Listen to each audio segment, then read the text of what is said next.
President Biden is set to ask Congress today for $105 billion in emergency spending over the next year, including around $14 billion in assistance for Israel. The president called aid for Israel and Ukraine a smart investment. It comes as Israel prepares for a ground assault in Gaza. Ian Lee has the latest. From the air and on the ground, Israeli forces could be seen along the border with Gaza Friday. Defense Minister Yoav Gallant says Israel does not plan to control life in Gaza once it destroys Hamas, and there's no longer a threat.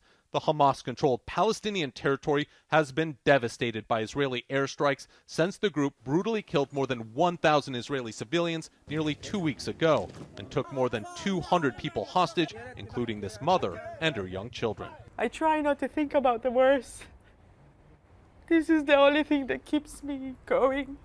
In a speech last night, President Biden made the case for his $105 billion funding request to Congress, which would include support for Israel and Ukraine. It's a smart investment that's going to pay dividends for American security for generations.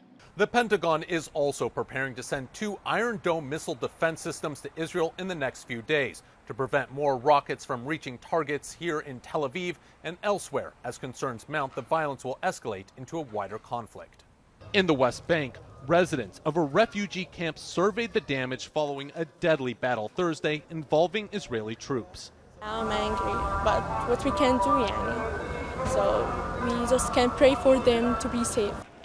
And Israel ordered the evacuation of one of the biggest towns on its northern border with Lebanon after a rocket attack from Hezbollah injured several people.